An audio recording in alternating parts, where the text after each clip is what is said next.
Waalaikumsalam. Selamat datang, selamat masuk. Sana duduk. Terima kasih, Bu.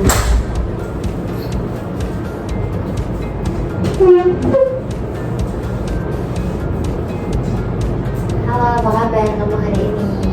Alhamdulillah baik, Bu. Tadi kesini hujan nggak? Oh, enggak sih, Bu. Cerah tadi. Tadi saya lihat di sekolah sedang ramai. Sepertinya akan ada acara di sekolah. Betul, Bu. Acara perpisahan sekolah kelas 12, Bu. Baik, sebelum lebih lanjut, bolehkah kamu memperkenalkan diri kamu? Nama saya Dinda Amanda, Bu. Oke, nama kamu Dinda Amanda. Saya bisa panggil kamu apa? Bisa panggil saya Dinda. Oke, baik Dinda. Perkenalkan, saya adalah Walinda Dinda. Saya adalah seorang konselor. Sebelumnya, apakah kamu pernah melakukan konseling perorangan atau ini baru pertama kali? Belum, Bu. Ini baru pertama kali. Jadi, ini adalah pertama kali. Baik, karena ini adalah konseling pertama kamu, saya akan menjelaskan sedikit tentang apa itu konseling perorangan. Jadi, konseling perorangan itu adalah sebuah proses bantuan yang diberikan oleh tenaga ahli, yaitu saya sebagai seorang konselor kepada kamu sebagai seorang konseli yang bertujuan untuk membantu konseli dalam menemukan jalan keluar atas masalahnya atau sekedar mencari kebenaran. Nah, di dalam konseling perorangan ini terdapat beberapa asas yang bisa dijadikan pedoman dalam melakukan sesi konseling ini. Yang pertama ada asas kerahasiaan. Jadi proses konseling ini kamu tidak perlu khawatir apabila data dan informasi kamu ceritakan kepada saya, karena tidak akan saya sebarluaskan kepada pihak manapun kecuali jika kamu mengizinkannya. Nah, kemudian ada asas keterbukaan. Jadi kamu harus bisa terbuka untuk hal-hal yang kamu rasakan dan kamu pikirkan kepada saya, karena semakin kamu terbuka maka proses konseling akan semakin mudah untuk dilakukan. Kemudian ada asas kesukarelaan. Jadi saya pastikan bahwa kehadiran kamu ini atas keinginan kamu sendiri, bukan karena paksaan dari siapapun. Karena datang dengan kesukarelaan kamu, maka kamu akan tenang dan nyaman dalam melakukan sesi konseling ini. Nah, yang terakhir ada asas kenormatifan. Jadi sesi konseling ini kita jalani sesuai dengan norma yang berlaku di masyarakat, norma agama, norma sosial, dan norma hukum, dengan tujuan agar apa yang kamu terima dapat bermanfaat dan bermartabat untuk kamu. Baik, sebelum mulai saya akan mengutarakan janji konselor. Baik, saya akan mengutarakan janji konselor. Saya Lokaita Dinda dengan ini menyatakan bahwa saya siap dan sanggup untuk menerima, menyimpan, serta merahasiakan segala bentuk data dan informasi yang saya terima. Baik, jika ada yang ingin kamu tanyakan tentang penjelasan saya tadi, kamu boleh tanyakan kepada saya apa saja. Tapi jika kamu sudah paham dan siap, kita bisa memulainya dengan pelan-pelan. Bagaimana? Baik, Bu. Saya siap. Oke, Dinda, kamu bisa ceritakan apa yang ingin kamu ceritakan kepada saya tentang apa yang kamu pikirkan dan kamu rasakan. Saya merasa belakangan ini banyak tugas sekolah yang menumpuk, Bu, yang membuat saya merasa stres dan lelah. Oke, kamu merasa tugas yang menumpuk membuat kamu stres, lelah, dan kewalahan, seperti itu? Betul, Bu. Nah, jika kamu merasakan itu, apa yang kamu lakukan biasanya? Biasanya saya nangis, Bu. Jauh nangis. Oke, bisa kamu ceritakan lebih jelas lagi sebenarnya apa yang kamu rasakan terhadap diri kamu sendiri? Belakangan ini mungkin banyak tugas yang membuat saya merasa capek dan lelah, dan tugas tersebut materinya mungkin tidak bisa saya pahami dan membuat saya tidak mengerti, Bu. Jadi kamu merasa tugas yang banyak dan materi yang belum bisa dipahami itu menjadi hambatan kamu, seperti itu. Nah, ketika kamu merasa tugas kamu banyak materi tersebut belum kamu pahami, kemudian apa yang kamu rasakan? Saya merasa gagal Bu terhadap diri saya sendiri. Kamu merasa gagal, kemudian adakah omongan lain tentang kamu? Ada Bu. Nah, kemudian respon kamu seperti apa? Saya tidak menghiraukan omongan-omongan orang lain dan saya berusaha untuk menanamkan motivasi pada diri saya sendiri. Seperti itu. Jadi ketika kamu merasa gagal dan ada omongan dari orang lain, tapi kamu tidak menghiraukan, justru kamu ingin menanamkan motivasi belajar dari diri kamu. Betul. Ketika kamu sudah merasa motivasi kamu itu sudah meningkat, kemudian apa yang kamu lakukan untuk tugas kamu yang banyak dan materi yang belum kamu pahami? Biasanya saya sih membuat jadwal schedule dari mulai tugas yang paling cepat deadline-nya sampai yang paling lama Bu. Kemudian apa lagi? Kemudian saya kerjakan pelan-pelan sampai selesai tugasnya. Jadi kamu membuat jadwal belajar kamu dari deadline yang paling cepat hingga deadline yang paling lama, dan kamu mulai mengerjakannya secara terus-menerus hingga selesai, seperti itu. Betul. Nah, ketika kamu mengerjakan tugas itu secara terus-menerus, pastinya kan kamu merasa lelah dan stres ya, seperti yang kamu bilang. Betul. Kemudian, adakah hal yang kamu lakukan untuk sekedar mengurangi stres yang kamu rasakan?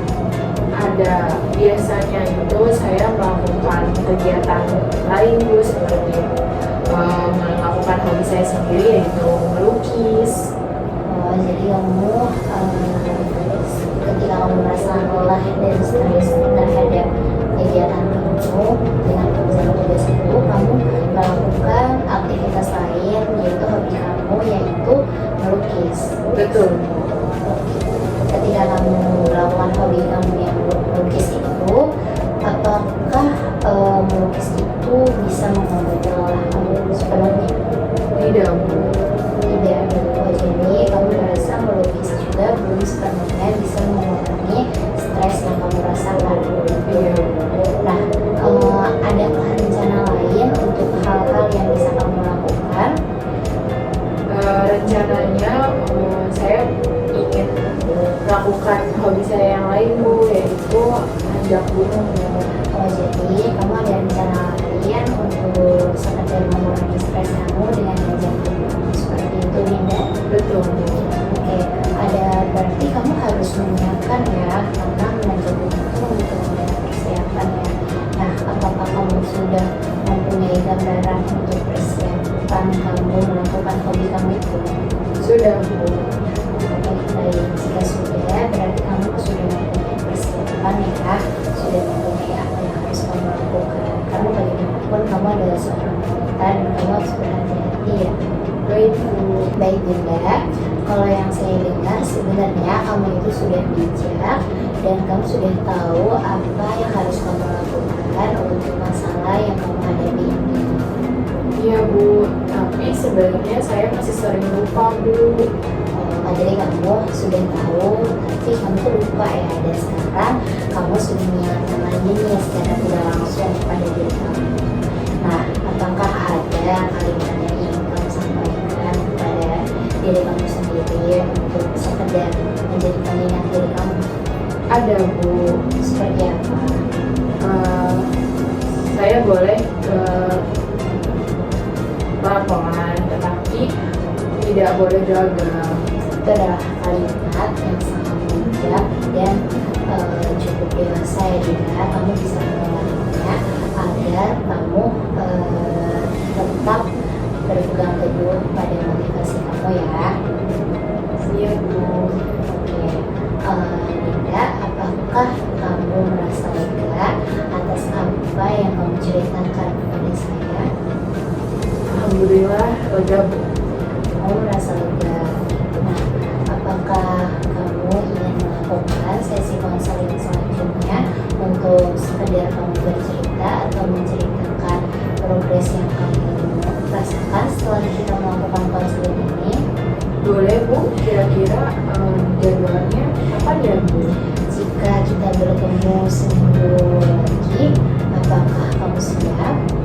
Oh bisa Bu, siap Bu. Oke, terima kasih ya Dinda karena kamu sudah datang dan kamu sudah bersedia untuk berbagi kepada saya tentang apa yang kamu rasakan.